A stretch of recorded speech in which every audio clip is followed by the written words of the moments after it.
Você já parou para pensar como é que a psicologia contribui aí para o estudo da relação médico-paciente dentro da medicina? Então vamos dar uma olhada hoje que a aula é sobre psicologia médica.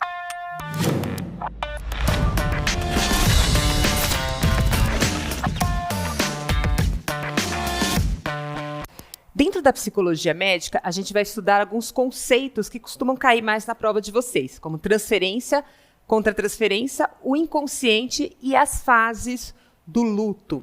Lembrando que a medicina ela foi se desenvolvendo com uma coisa de diagnóstico e tratamento e muito pautada nas doenças, e isso deixou de observar a pessoa como todo. Tanto que hoje a gente tem dentro da medicina de família e comunidade a medicina centrada na pessoa.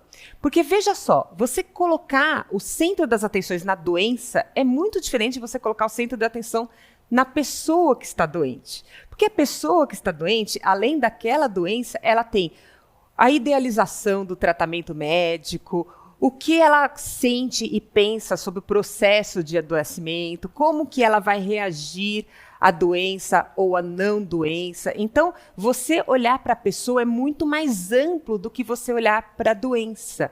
E a gente ficou muito tempo olhando só para a doença e pouco tempo olhando para a pessoa. Então, agora está tendo um resgate, então cada vez está caindo mais isso nas provas de vocês. E olha só como isso é importante. Então, olha, a psicologia médica ela vem para estudar a relação médico-paciente, diferente das outras áreas que vêm para estudar a relação da doença. Então, aqui é para estudar a pessoa. São ações psicológicas colocadas na prática médica. E ela é muito embasada no Freud, mas também em outros pensadores da psicanálise e da psicologia.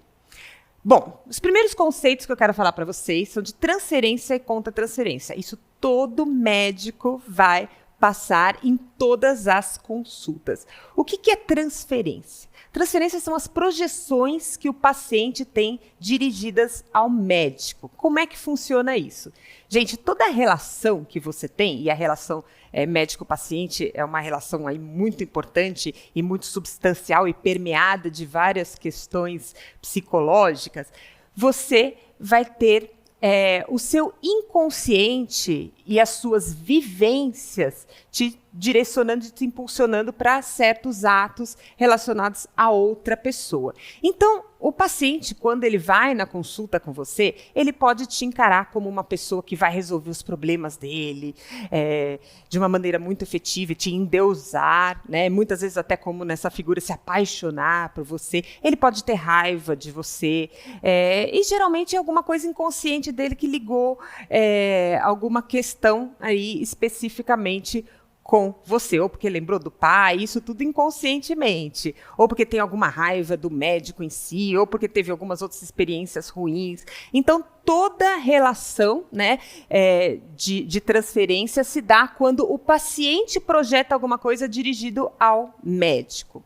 Mas o médico também é uma pessoa e ele também tem relações, né, e projeções referentes ao seu paciente. Então, o que o médico projeta em relação ao seu paciente, a gente chama de contratransferência.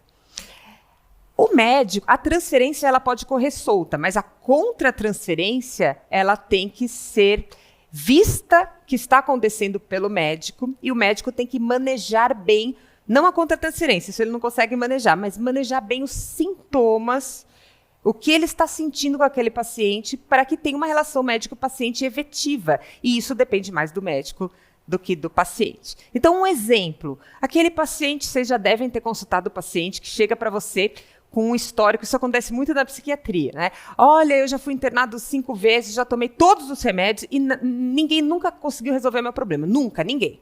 Mas ele vai lá com você. Mas já vai com essa carga de que não vai dar para você resolver. Doutor, você não vai conseguir resolver esse problema para mim. E muitas vezes você vai ficando com raiva, porque você vai ficando sem saída, e como que você vai manejar essa raiva? A raiva está lá, ok, não dá para não sentir raiva de certas situações ou até de certos pacientes, mas como que você vai manejar essa raiva? Você vai sair gritando, né, que nem esse doutor aqui, ou você vai utilizar aquilo que você está sentindo para perceber muitas vezes que o paciente deve despertar raiva em todos os outros profissionais da saúde, talvez até nos seus familiares. E como isso prejudica? Isso vai muito além do que aquela doença que ele está mostrando para você. É muito comum também o médico ficar nessa condição quando o paciente não segue a prescrição. E aí ele está vendo a doença, né? Quero melhorar a diabetes. Ele não está seguindo essa prescrição da dieta, do exercício e da medicação. E ele não vê que você pautar toda a consulta só naquela doença e não ver a pessoa como um todo está sendo ineficaz naquele caso. Ok? Então, transferência são os sentimentos, né, que o paciente tem com o médico e contra-transferência que o médico tem com o paciente. Isso costuma cair nas provas de vocês. Bom, o Freud trabalha muito com a ideia de inconsciente, e o inconsciente está presente também na transferência e na contra-transferência. E para atingir o inconsciente, o Freud trabalhava muito com interpretação de sonhos e livre associação. Para ele, né, a nossa consciência é como um iceberg. Né? A parte consciente é a parte menor, né, que a gente visualiza, que é principalmente composta do ego e o superego. Mas existe toda uma parte aqui para baixo que a gente só consegue analisar através, né, no método dele, que seria a psicanálise. Então, o id são as pulsões mais primitivas, como a pulsão de morte, né, que estão mais enraizadas, mais para baixo desse iceberg. Os superegos são os nossos conceitos de moral e ética, que aparecem na consciência também, mas também na inconsciência. E o ego vai fazer o balanço entre esses dois. Por isso que o ego tem um componente inconsciente e também consciente. Então, o estudo do inconsciente ajuda muito a gente a entender esses conceitos de transferência e contra-transferência, que não são conceitos conscientes. São sentimentos inconscientes que brotam tanto no paciente quanto no médico. Vamos dar uma olhada numa questão. Corresponde ao conceito de transferência na relação médico-paciente. Transferência são sentimentos do paciente em relação ao médico. Reação provocada no médico por atitudes sedutoras do paciente? Não. Tá? A forma como o médico se comunica com o paciente? Não. A raiva provocada no médico que faz com que esse deixe de atender o paciente? Não, isso pode ser até uma contra-transferência. Aqui também uma contra-transferência. D. Reação provocada pelo paciente quando da comunicação do diagnóstico pelo médico? Também não. Né? Ou relacionamentos de ordem infantil do paciente presentificados na relação com o médico.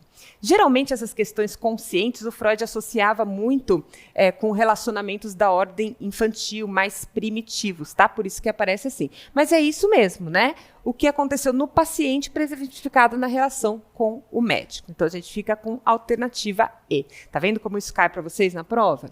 Então, vamos dar uma olhada em mais uma questão, que essa questão, com certeza, você vai se identificar, porque existem muitos pacientes assim. Olha só. Se uma pessoa está usando sintomas como forma indireta de comunicação para um problema de vida, a correta decodificação exige que o médico identifique o contexto, como consultas frequentes com experiência em doenças de menor importância, incongruência entre o sofrimento da pessoa e a natureza comparativamente de menor importância de sintomas, consultas frequentes para os mesmos sintomas ou com múltiplas queixas. Isso é muito, né? Paciente que utiliza o serviço de saúde com queixas pequenas ou com múltiplas queixas. Por quê? Porque o médico, ele tende a olhar a doença e ele não olha a pessoa.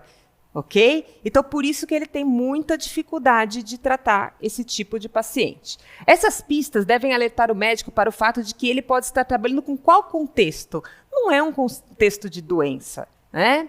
Clínico-patológico? Não é. Né? Pessoal interpessoal? Sim, é esse o contexto, né? Não tem nada clínico, já viu, não é nenhuma queixa clínica, mas é o jeito, é a maneira com que o paciente consegue acessar o médico, é pela doença. Mas o grande problema dele, o relacionamento que ele está buscando é pessoal interpessoal, não é clínico patológico nem clínico epidemiológico. Ok? Então fiquem espertos com esse tipo de questão que cada vez está caindo mais nas provas de vocês.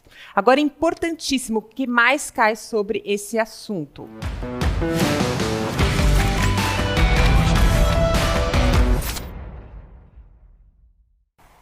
as fases do luto. Então, as fases do luto foram estabelecidas pela Elisabeth Kübler-Ross. São 5 fases que a pessoa enfrenta quando recebe um diagnóstico ruim ou quando perde alguma pessoa, né? Ou quando perde a sua saúde ou quando perde uma pessoa. Então, a primeira fase, a pessoa entra numa negação. Olha, não é comigo, né? Isso não está acontecendo, não é real, né? Até uma defesa psíquica. Na segunda fase, ela fica com muita raiva. Por que isso tem que acontecer comigo? Isso não é justo, né? Depois, ela tenta barganhar. Ai, olha, se eu melhorar dessa doença, eu vou fazer tal coisa, eu vou mudar a minha vida. Ela tenta fazer alguma troca para tentar voltar naquela condição que ela perdeu. Depois disso, ela entra numa depressão, se isola, né? Então, aqui que a gente diz que cai a ficha mesmo, né, da perda da pessoa, e posteriormente isso é que acontece a aceitação. A pessoa assimila aquilo que aconteceu com ela, aceita e segue sua vida pela frente. Então, até chegar na aceitação, a pessoa já teve negação, raiva, barganha e depressão. Isso costuma cair bastante para vocês na prova. Vamos dar uma olhada numa questão. João Augusto, de 56 anos, tem um câncer de pulmão. Soube-o há 3 meses, quando houve piora de uma tosse habitual, às vezes produtiva e com laivos de sangue, para o que realizou radiografia torácica que mostrou de imediato nódulos pulmonares. Evoluiu com desconforto respiratório, emagrecimento e apatia. Há 10 anos abandonou completamente o tabaco. Bastante espiritualizado, João passou de comportamento de raiva, inconformismo e ansiedade para uma súbita tranquilidade e serenidade. Parecia iluminado, mesmo com dificuldades para falar. Trazia paz a quem o visitasse. Organizou, mesmo debilitado, suas questões materiais, também dissolveu desafetos com parentes e amigos e parecia até que não iria morrer em poucos meses. Algumas pessoas em estado moribundo apresentam comportamento semelhante ao de João Augusto. Mesmo assim, transmitem tristeza, mal-estar e desconforto. A fase da morte apresentada por João Augusto e essa outra que pode confundir a equipe de cuidados paliativos são respectivamente. Então, olha só, ele já passou, né, pela raiva, inconformismo e ansiedade. E agora ele está sereno, tranquilo. Por quê? Porque ele está numa fase de aceitação. Ok? Mas o que pode parecer, já que ele está muito tranquilo, resolvendo questões, que ele está numa negação da doença, mas na verdade já passou por isso, porque ele já passou pelas fases anteriores de raiva e de negação. Então a gente fica com a alternativa A. Então iluminação não é uma fase, né? Aceitação e barganha, ele não está barganhando, ele está sereno, já aceitou. Luto e negação também não é, né? Luto não é uma das fases do luto, né? Negação e aceitação. Então ele está na fase de aceitação e a que dá para confundir é a fase de negação. Então, não se esqueça dessas fases do luto da Elisabeth Kübler-Ross, que costuma cair bastante para vocês na prova. Então, alternativa A. Então, agora deu para vocês entenderem um pouco como que a psicologia contribui para a relação médico-paciente e a sua importância. Até mais!